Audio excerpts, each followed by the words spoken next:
Hello, c'est Eve, bienvenue dans ton nouvel épisode Feel Good, bienvenue dans tes 10 minutes hebdomadaires pour ton bien-être. Installe-toi confortablement et réserve les prochaines minutes comme un moment juste pour toi, que tu prends pour te poser pour toi, pour te couper de tout le reste, des to-do, des endroits où aller. Là, il n'y a nulle part où aller, il n'y a rien à faire, il y a juste à prendre ce moment pour ton bien-être. Alors, c'est parti. Je suis très contente de te retrouver aujourd'hui. On va parler de confiance en soi. Et surtout, j'aimerais te donner 2 vérités très importantes sur la confiance en toi. 2 vérités fondamentales qui sont sous-cotées et qui vont transformer ta vision de la confiance en soi. Car quand on parle de confiance en soi, on parle souvent de posture, tenez-vous droit, de regarder les gens dans les yeux, bref, tout ce qui est langage non verbal, etc. Ensuite, d'estime de soi et tout. Alors tout ça est vrai, évidemment, mais moi il y a 2 aspects dont on ne parle jamais que j'aimerais mettre en lumière aujourd'hui dans cet épisode. Et j'espère qu'à la fin de cet épisode, ça t'aura donné un sacré boost de confiance en toi. Alors, info numéro 1, elle est assez technique dans le sens où on va parler du système nerveux. En fait, je m'intéresse beaucoup à la théorie polyvagale. Qu'est-ce que c'est que la théorie polyvagale ? Le nom est très bizarre, je suis d'accord. Et tu vas vite comprendre pourquoi c'est primordial et pourquoi c'est en lien avec la confiance en soi. En gros, notre système nerveux, il a plein de branches, il est assez complexe, on va dire. Mais nous, on va s'intéresser à la partie de notre système nerveux qui est autonome, à laquelle on n'a pas besoin de penser pour qu'elle fonctionne. Donc c'est la partie de notre système nerveux qui gère tout ce qui est digestion, battement automatique du corps, respiration automatique. Bref, c'est vraiment toutes les choses que t'as pas besoin de conscientiser et que ça fonctionne. Et heureusement d'ailleurs, parce que sinon t'imagines toutes les choses auxquelles on devrait penser et toutes les choses qu'on devrait conscientiser pour faire fonctionner notre corps, pour faire fonctionner le renouvellement cellulaire, pour faire fonctionner le cœur qui bat, enfin bref. Comme je le disais, le rôle et l'objectif de ton système nerveux autonome, c'est de te maintenir en vie. Et pour ça, il a 3 possibilités de comportement qui correspondent à 3 voies nerveuses dans notre organisme. La première voie nerveuse, c'est l'activation du système sympathique. T'en as peut-être déjà entendu parler. C'est en gros le système de l'accélération.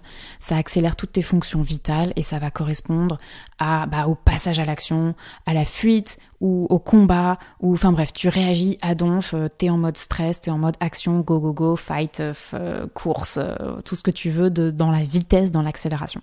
La deuxième possibilité, beaucoup plus extrême, pour se défendre, c'est de faire le mort. Et ça, c'est ce qui correspond au comportement de tétanie, par exemple, quand on est particulièrement choqué, ou bien quand t'observes une biche qui fait la morte parce qu'elle est attaquée par un prédateur, et qui, dans un dernier élan de survie, va d'abord faire la morte, donc se stopper complètement, pour ensuite tenter de se rééchapper en last minute.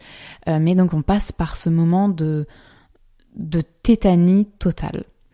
Et la 3e voie, c'est le système nerveux vagal ventral, on appelle, mais bon, ça c'est du détail, je ne veux pas t'embrouiller avec trop de détails, mais en gros c'est le système nerveux parasympathique, qui lui est chill, qui lui correspond au ralentissement de ton organisme, mais pas au ralentissement type tétanie, c'est le ralentissement type repos, type récupération, type tu digères tranquille après un repas, tu dors tranquille après une grande journée, tu respires tranquillement, toutes tes fonctions tournent un petit peu plus doucement et t'as vraiment le corps qui se ressource en énergie, en sécurité, en calme.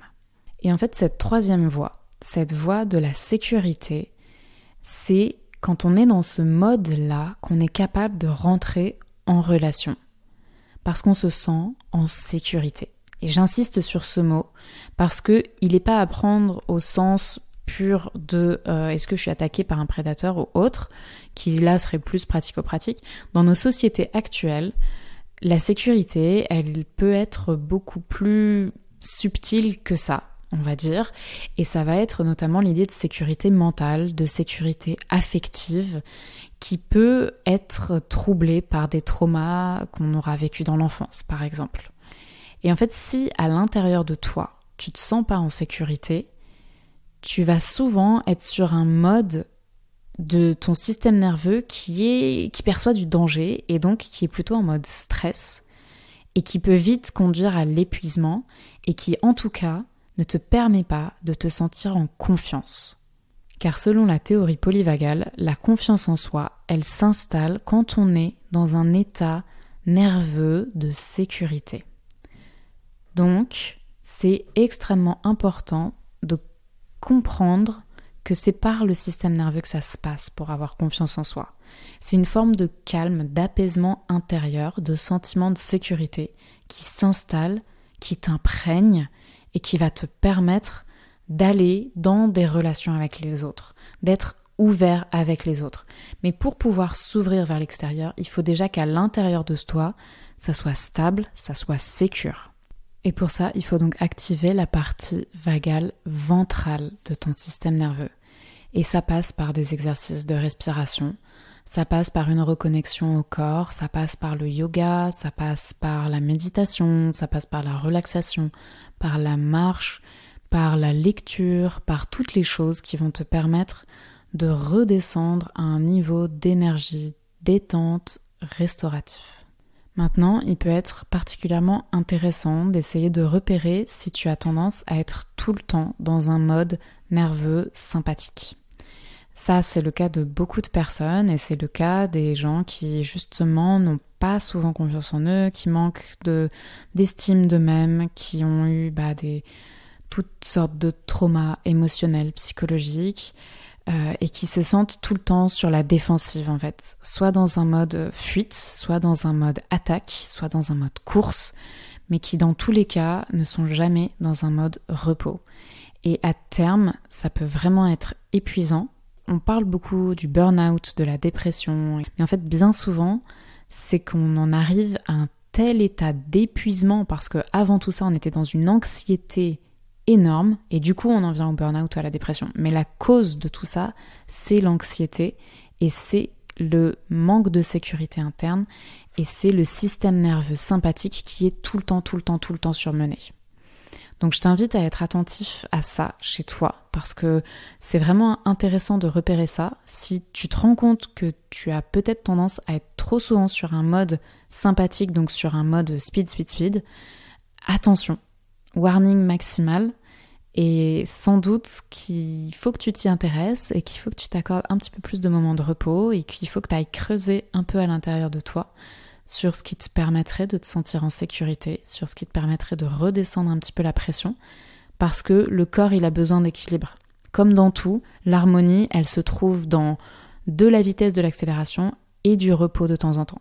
Si t'es que dans un mode, ça veut dire que tu vides et que tu compenses autrement, mais personne n'est fait pour être tout le temps en mode sympathique, tout comme personne n'est fait pour être tout le temps en mode ventral. Et ça me fait penser un petit peu au concept de yin et de yang, dont on pourra parler dans un autre épisode, mais c'est l'idée au fond qu'on a besoin de l'harmonie, on a besoin d'un petit peu de tout. Et l'équilibre, comme je le dis souvent, c'est un équilibre qui est dynamique, c'est pas un équilibre qui est statique, c'est un équilibre à trouver dans le changement et dans le un petit peu plus, un petit peu moins, qui, sur le long terme, crée de l'harmonie. Voilà donc pour cette première approche de la confiance en soi qui sort un peu de ce qu'on trouve d'habitude. Et la deuxième chose dont je voudrais te parler, qui n'a rien à voir, t'inquiète pas, on parle plus de on parle plus de système nerveux ni rien. La deuxième chose, c'est que je me suis rendu compte que beaucoup de gens disent qu'ils n'ont pas confiance en eux. Même 99% des gens disent qu'ils n'ont pas confiance en eux. Mais en fait, c'est qu'ils n'ont pas confiance en eux sur certains sujets. Et on a tous des sujets où on n'est pas très bon. Mais par contre, on a tous des sujets aussi où on est bon. Et j'ai pu voir des gens faire des choses incroyables et à côté me dire « Ah mais j'ai pas du tout confiance en moi ». Je te prends un exemple tout con, je sais pas, quelqu'un qui parle sur scène devant 500 personnes et qui ensuite me dit « Ah non mais moi j'ai pas du tout confiance en moi, j'arrive pas à séduire les filles ». Alors, attends, mélange pas tout. C'est pas que t'as pas confiance en toi, c'est que t'as pas confiance en toi pour séduire les filles. En revanche, t'as confiance en toi pour parler devant 500 personnes. Donc, Voilà, c'est hyper important en fait de pas se coller une étiquette à soi-même et de pas se raconter genre je suis quelqu'un qui a pas confiance en moi, parce que si tu te racontes ça à longueur de journée, tu vas finir par y croire, tu vas finir par enregistrer cette information et par aller raconter aux autres que t'as pas confiance en toi. Alors que non, c'est juste qu'il y a des domaines dans lesquels t'es peut-être moins à l'aise parce que peut-être que t'as moins d'expérience, peut-être que t'as moins d'estime de toi par rapport à certains sujets et que du coup, dans certaines situations, ça fait que t'as pas confiance en toi. Mais ne te réduis pas à dire que tu n'as pas confiance en toi. Je suis absolument persuadée qu'il y a des domaines dans lesquels tu as totalement confiance en toi. Et d'ailleurs, ton exercice du jour, c'est de me trouver au moins 5 domaines dans lesquels tu as confiance en toi. Tu te fais une liste, je veux que tu en trouves 5 et que tu arrêtes de dire que tu n'as pas confiance en toi. Aujourd'hui, c'est le jour où tu arrêtes d'associer à ton identité le fait que tu n'as pas confiance en toi, ok ? C'est juste qu'il y a des sujets sur lesquels tu as moins d'expérience et sur lesquels il faut que tu taffes un peu et que tu prennes un peu la confiance, ok ? Mais ne dis plus que tu es quelqu'un qui n'a pas confiance en toi parce que tu vas finir par le croire et je suis sûre que tu le crois. Ok ? Donc, je compte sur toi. Tu trouves ces 5 domaines dans lesquels tu as confiance en toi. Et ça peut être tout simplement ta confiance en toi pour marcher sans te casser la gueule. C'est déjà énorme, ok ? Les bébés n'ont pas cette confiance en eux parce qu'ils sont en train d'apprendre, justement. Mais voilà, tu verras en faisant ce petit état des lieux de ta vie et de tes compétences qu'il y a plein de choses sur lesquelles tu as confiance en toi et que certains de ces domaines sont hyper impressionnants pour d'autres personnes. Et peut-être que les domaines où toi tu as confiance en toi mais où tu te dis que c'est pas grand-chose, c'est les points problématiques d'autres personnes. Et pour te reprendre l'exemple du gars qui dit qu'il a pas confiance en lui parce qu'il n'arrive pas trop à draguer des filles, mais qu'en revanche il est capable de faire des conférences devant 500 personnes, la parole en public, c'est une des plus grandes phobies des gens. Donc ce gars-là a une compétence et une confiance en lui que énormément de gens envient. Et pourtant, il continue de se dire qu'il est pas ouf parce qu'il n'arrive pas à draguer des filles. Bref, ne te fais pas avoir par une perception biaisée de qui tu es. Pour récapituler, la confiance en soi, c'est aussi une question de système nerveux et de système nerveux calme, serein, détendu. Et je t'invite, avant des situations qui te stressent particulièrement, à prendre le temps de faire des respirations, de te mettre dans un état où tu te sens en sécurité. Ça va beaucoup t'aider. Et ensuite, à ne plus te raconter d'histoires sur toi et sur ta confiance en toi, et à bien identifier les domaines dans lesquels tu as déjà confiance en toi. Ça fait beaucoup le mot confiance en soi. Je te laisse là-dessus. J'espère que cet épisode t'a plu. Pense à aller liker l'épisode sur Spotify, à t'abonner, à partager. Prends bien soin de toi. Je te dis à la semaine prochaine. Ciao.